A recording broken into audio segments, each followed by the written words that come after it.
everybody's going to give you their own recipe. And so you will resonate with some readers, and you'll like them. And some other readers, you're going to be like, yeah, well, that reader didn't do it for me. So it's finding someone that you can trust, and somebody whose message resonates with you. That's important.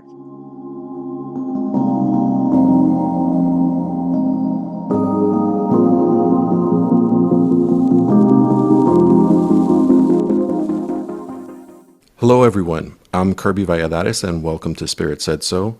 Together, we'll explore powerful stories of near-death experiences and spiritual gifts, conversations that may forever change the way you see life. Today's guest is someone who reintroduced the tarot cards to me. A very special person for me. Lorena McElwain is a lifelong student of metaphysics and a tarot practitioner since 1995. 30 years. She uses the tarot as a tool for self-growth and spiritual development. Lorena enjoys teaching others about the tarot and hosts Tarot Tuesdays at the Arlington Metaphysical Church here in Virginia. It's for anyone who's interested in developing hands-on experience with the cards. You can also find her classes at arlingtonmeta.org, including the upcoming Ancient Egyptian Symbology in the Tarot on November 1st at the chapel. Lorena is also a member of the chapel and a member of the Capital Tarot Society. Folks, please welcome Miss Lorena McElwain. Hey, Lorena, how are you? Thank you, Kirby. I'm doing great. Thank you for hosting me today. I was just thinking it was actually in October of 1995 that I started learning the tarot. So, very apropos to be Yeah. here. Yeah. Wow. That is a long time. So, yeah, so let me start with how did you get into tarot, and were you very spiritual before you got into tarot? So I think for me, it was a progression. I grew up in LA and Texas. My grandmother lived in Mexico. We visited her once every few years, so I didn't have a lot of exposure to her, but she was the spiritual and religious one in the family. And she was a very interesting person because she grew up speaking Nahuatl, the Aztec language, with her grandmother and had a lot of those traditions, but she was also a very devout Catholic. She sent my mother to Catholic school, and my mother told stories about how the nuns traumatized her and then swore she would not do the same to her children. As a result, we grew up detached from the church. Yet I knew we were supposed to be Catholic. And I had a lot of curiosity around that. We would visit people who were of different backgrounds, and I remember I would often just sit and read their books while my parents were visiting. And so I was little, maybe elementary school, but I remember reading uh, books in homes of Jehovah's Witnesses or Mormons, or whatever they were, and I would just kind of gravitate to those books and just be fascinated about what was in there. So when I was about 13 years old, I decided that I needed to look more into what being a Catholic was all about. And I started going to church by myself. And for about 2 or 3 years, I went to church by myself every Sunday. I was in a play, but I couldn't really wrap my head around a God that seemed a little bit angry and judgy, and at times vengeful. And so, as a kid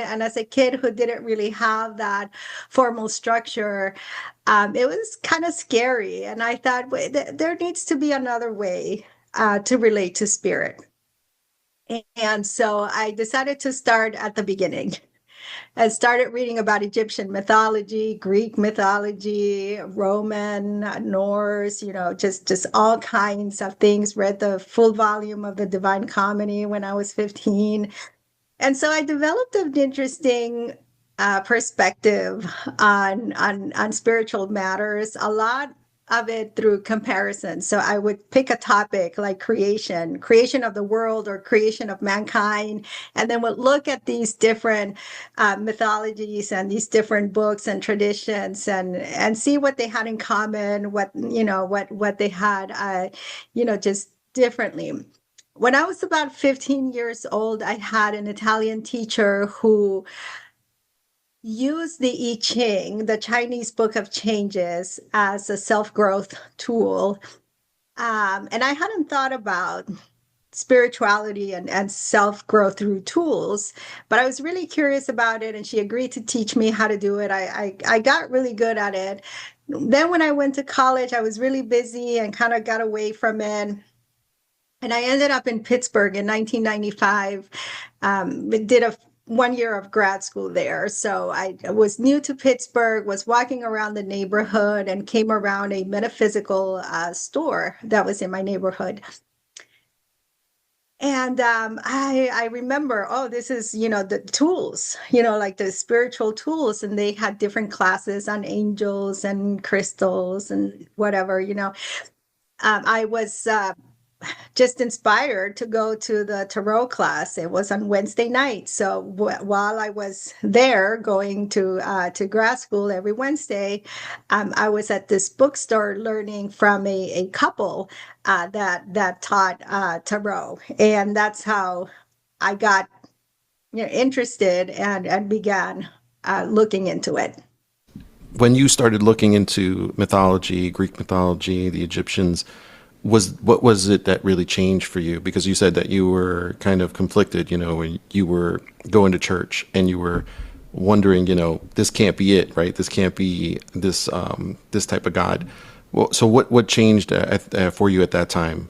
Sure. So a big thing that changed is the thought that you don't need to have an intermediary, between you and spirit, between you and God, that you can have your own relationship, um, and that and that you can develop that on your own in a meaningful way, and being a more sort of proactive participant in that spiritual development, as opposed to showing up every week somewhere, sitting down and being lectured on what is or what isn't or what should be, that you could explore this on your own and take it into your own hands.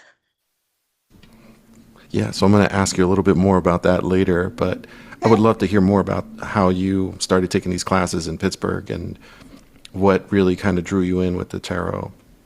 Well, that was teaching the class made it a very safe environment, right? We would ask questions. They taught us how to ask questions and how to put the stories together. They had a lot of decks. They had a big box with about 100 decks in them, and if you didn't have one, you could borrow one from them, or you could buy one at the store.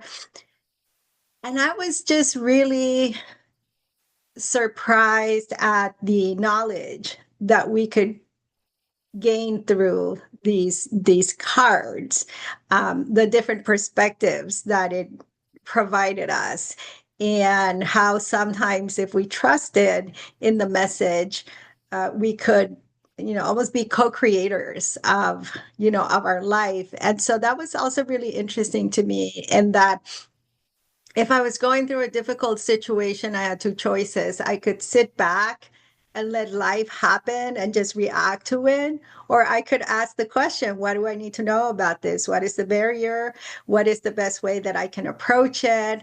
And then trust that that was going to lead to maybe a better result, or it was going to mitigate the impact of something that I couldn't change.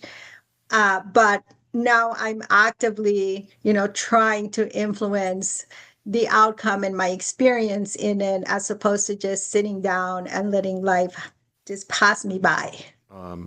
So, what are questions you shouldn't ask? I know you're not supposed to really ask about somebody else, right? These questions have to be about you. Now, so this is a two-part question.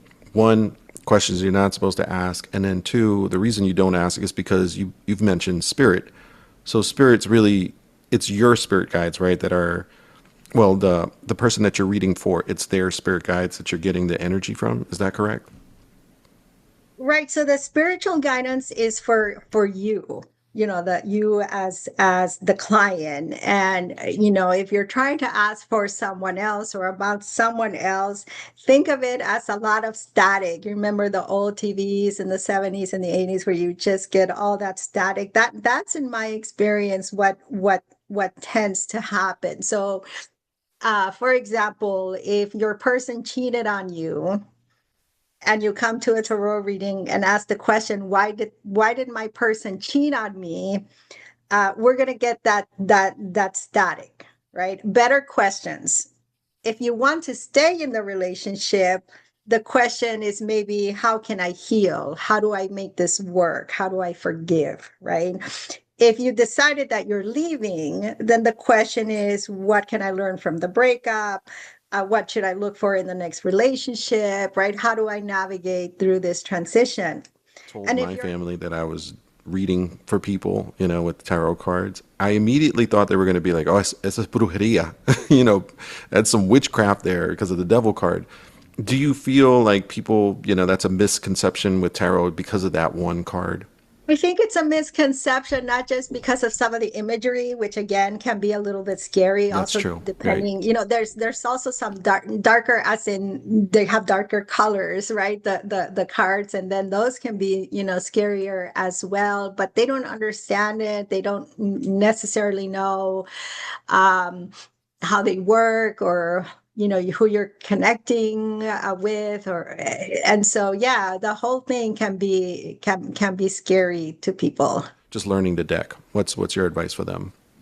So after 30 years, I'm still seeing things there that I had not seen before, because before they were never relevant, before. So I don't know that we ever stop learning them. And when you work with other readers, sometimes you learn other ways of looking at the card. So it's not like you're going to, I think, arrive at a place where you decide this is what the card means and it only means that, and it will always mean that. Like that they evolve, right? So that's important. It's important to know, and we pick up on different things. I often say that tarot readers are like spaghetti chefs, right? You're in the mood for spaghetti. You can go to many places to get spaghetti, but nobody's spaghetti is going to taste the same as somebody else's, right? Their recipe's a little different. And over time, you learn that I like the spaghetti over here, but that one over there, I don't like it so much. And tarot readers are the same. You're going to get the base of what you're looking for, but everybody's going to give you their own recipe. And so you will resonate with some readers, and you'll like them. And some other readers, you're going to be like, yeah, well, that reader didn't, really didn't do it for me. So it's finding someone that you can trust, and somebody whose message resonates with you. That's important. As far as doing your own readings, the books are a general guide or a Hmm. general outline, right? So, the cards sometimes connect with you in a way that is very unique to you, and that is what you go with. I remember, especially when I was learning the cards, the court cards, which are each suit, there's four suits, and each one has a king, a queen, a knight, and a page. And I, kind of struggled with those a little. Well, I got the Queen of Wands in my, when one of these daily card readings. And so I decided that I would meditate. So I just kind of looked at the card and held that visual in my mind. And so the Queen of Wands has a wand, and the card has a lot of yellow. It's got the sun in the background. It's got sunflowers, sort of very radiant. And so in my meditation, this queen kind of came alive, and she took her wand and she tapped me in the head gently with her wand, like almost like she was anointing me. And so I looked up and she started uh, picking up, you know how when you're the people that pick up trash and they have these sticks Yeah, it's at like a the end. yeah, or they grab with the oh my God, a friend of mine has one of those that he uses a Yeah. lot of. So, but Yeah. they're picking up trash, right? And they're putting it in a bag. So she was doing the same thing too. She was picking up sunflowers and putting them in this bag. And she kept looking at me like, see what I'm doing? And so that meant for me that I had to pick up my own sunflowers. I had to harvest my own sunflowers. The sunflowers representing sort of happiness. Like I have to create my own happiness was basically the message that I took from that.